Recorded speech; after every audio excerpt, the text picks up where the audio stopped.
So we got a 2014 Chevy Cruze right here. This applies to, I think, 12, 13, 14, 15, and half of 17, but same issue. So a lot of times it's hard to diagnose a coolant leak. These vehicles have a lot of coolant problems in general, as far as the outlet, the hoses getting dry rotted. So if you run into a problem where you can't see exactly where it's coming from, but you're experiencing a coolant leak, it could be your overflow bottle. Now, if you look at this right here, see this coolant overflow bottle? You have or coolant tank, whatever you want to call it. There's a crack over here. It cracks over here on the bottom, cracks over here. And what happens is this crack, it just only leaks when it's under pressure. So when the car is just sitting at idle, unless this crack gets bigger, it most likely won't leak. It'll only leak when the car is under pressure. So we already did this repair. You can see the new tank in there, and you can pretty much do this yourself. There's only one hose on the bottom, one hose on the top. Very simple repair. A little clip right here you need to remove.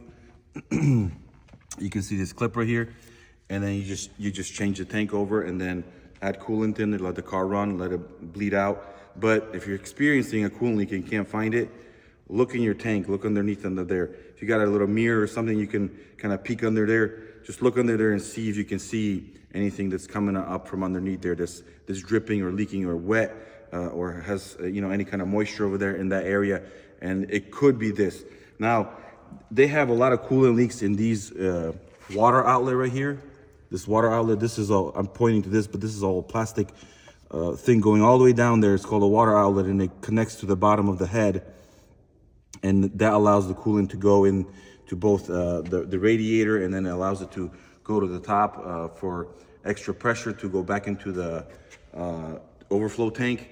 And so if you're seeing a lot of coolant right there down on top of the transmission, that could be from this water outlet. If you're seeing coolant in that back corner over there dripping somewhere wet over there, it's most likely from that tank.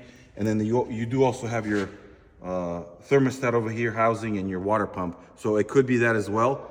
But your leak would be on the opposite side of the engine. So right now we're talking about only the tank right here.